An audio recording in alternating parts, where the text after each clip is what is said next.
A prison deposition video of Ghislaine Maxwell was released by Congress, and within hours, the internet completely lost its mind. That's not her. The nose is different. Look at the jawline. She's not in jail, and Epstein isn't dead. Within 24 hours, the hashtag was trending across TikTok, X, and Reddit. Millions of views, thousands of comments, and one theory spreading faster than any fact-checker could keep up with, that the woman sitting in a federal prison in Texas, appearing on video before the House Oversight and Government Reform Committee, is not Ghislaine Maxwell at all, but a paid body double serving her sentence for her. Is it true? No, there is no credible evidence that it is, but the fact that tens of millions of Americans found it immediately believable tells you something profound about where public trust in government stands right now. And the real story behind this conspiracy, what actually happened in that deposition, why the theory exploded, and what the science says, is far more interesting than the theory itself. Let's break it all down. Ghislaine Maxwell is a 62-year-old British socialite, the daughter of the late British media baron Robert Maxwell and the former companion of convicted sex trafficker Jeffrey Epstein. For decades, she moved through the most elite social circles on Earth: royalty, politicians, celebrities, billionaires. She attended parties at the White House, at Buckingham Palace, at the world's most exclusive clubs and estates.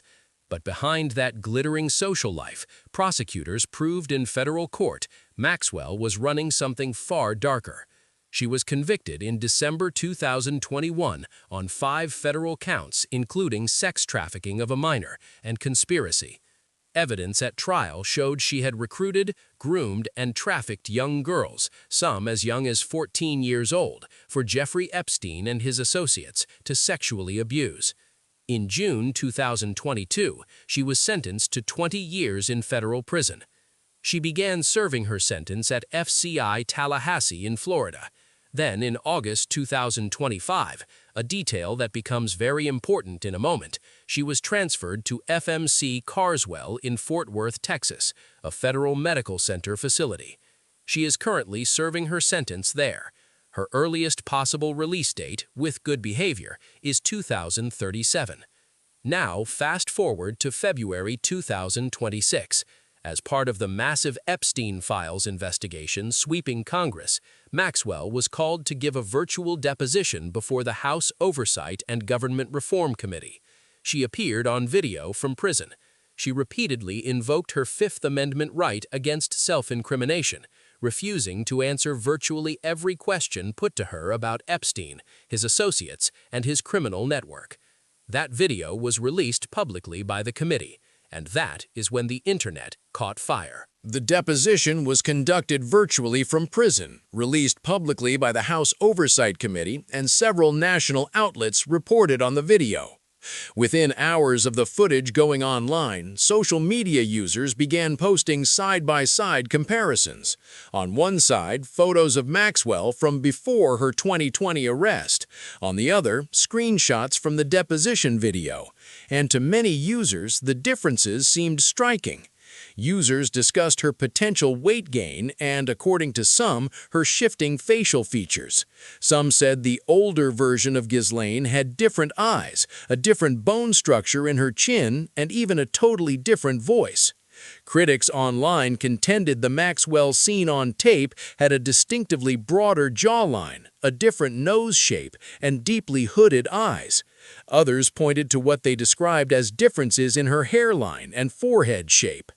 Then came the timeline theory. Conspiracy theorists believe the swap happened when Maxwell was moved from her previous Florida facility to the one in Texas in August 2025. The logic, if you can call it that, was that the transfer provided the perfect cover: a new facility, new staff who had never seen her in person, a fresh start for a body double to step in undetected. On TikTok, videos about the theory racked up millions of views in under 48 hours. On X, formerly Twitter, users posted with captions like, "She's not in jail and he's not dead." On Reddit, threads devoted to the Epstein case filled with users dissecting camera angles and lighting, debating whether prison could really change someone's face that dramatically. About 70% of commenters in many threads suggested further investigation into her identity, while 30% leaned toward skepticism. The conspiracy didn't stop at Maxwell. Maxwell isn't the only Epstein-connected figure to face body double accusations. The massive DOJ document release revived speculation that Epstein was secretly swapped with another prisoner before his death. A mysterious 4chan post published shortly before Epstein's death became public alleged unusual prison activity as evidence that Epstein was removed alive from the jail. For millions of people already convinced the Epstein case is one giant cover-up, the Maxwell video was just the latest piece of evidence that powerful people protect each other, and that none of this is what it seems. Here is where we separate the viral theory from verified reality, because the facts are clear and they point in one direction. No credible evidence supports the impersonation claims. No official statement from the Bureau of Prisons, court records, or congressional investigators indicates misidentification. The reaction to the prison video shows a broader shift in public trust. Increasingly, official footage is treated as just another claim competing with online interpretation. Let's start with the visual differences everyone is pointing to. Several mundane factors explain most perceived differences. Remote legal video uses fixed-lens security cameras that flatten depth and distort facial proportions, especially near the edges of the frame. Courtroom photography uses controlled lighting, while correctional video relies on overhead institutional lighting, which deepens shadows around the eyes and nose. Then there is the simple reality of time and prison conditions. Maxwell was 58 at the time of her arrest and is now in her early 60s. Aging alone can affect skin elasticity, facial fullness, and overall features. Add to that years of institutional food, limited outdoor exposure, significant stress, possible medication, and a complete absence of the grooming, styling, and professional photography she enjoyed for decades as a wealthy socialite, and the differences between a 2019 photo and a 2026 prison video become entirely explainable.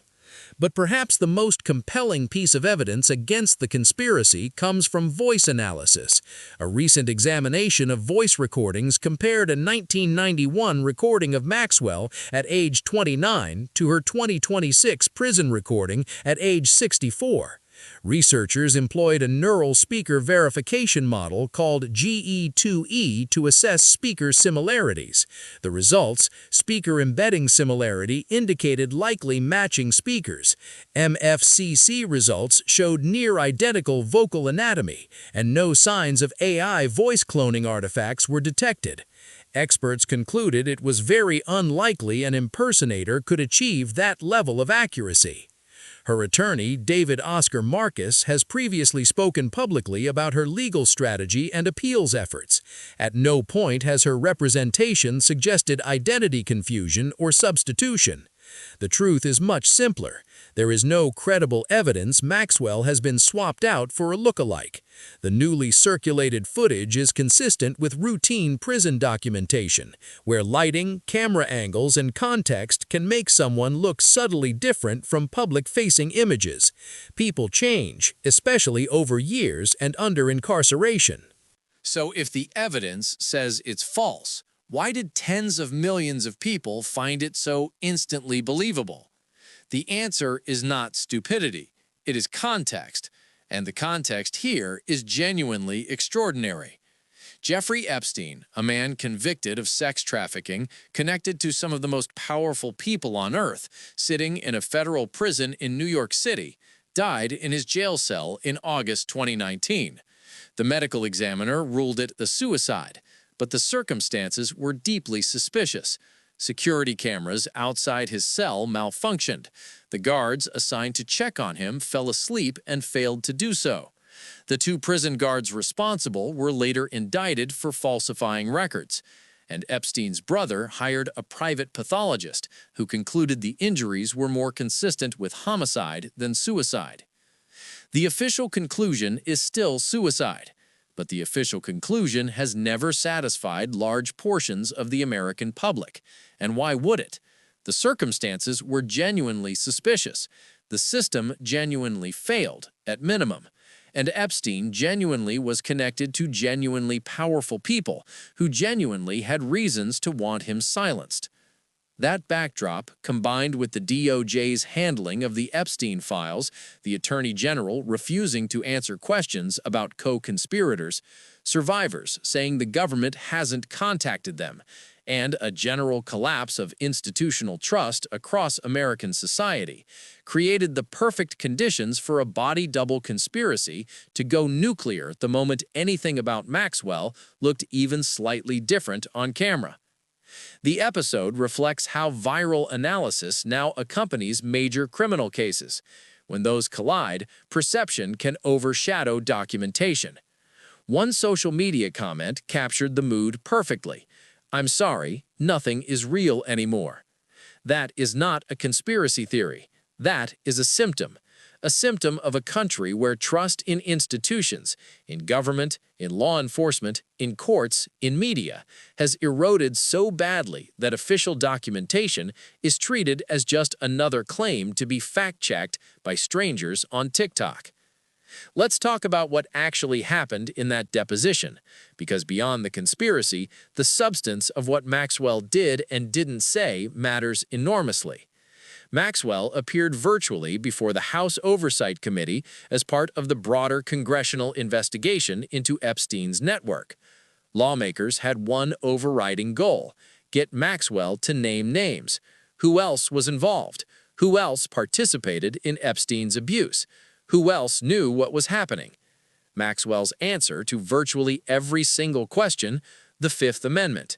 Over and over again, she invoked her constitutional right against self-incrimination and refused to answer. She did not name a single co-conspirator. She did not provide a single piece of new information. She sat in a prison thousands of miles away from the committee room and said nothing of substance. Her legal team's strategy is clear. Maxwell is currently appealing her conviction. Speaking before Congress, even invoking the Fifth Amendment repeatedly, carries legal risk. Any statement, any slip, any detail she provides could be used against her in ongoing or future legal proceedings. Her lawyers have advised total silence, and total silence is what Congress got. Epstein survivor Elizabeth Steen, speaking to reporters outside the Bondi hearing the same week, summed up the frustration of survivors watching Maxwell stay silent while the government says it is moving on. "We keep hearing them say they are moving on from this. I wish that we could."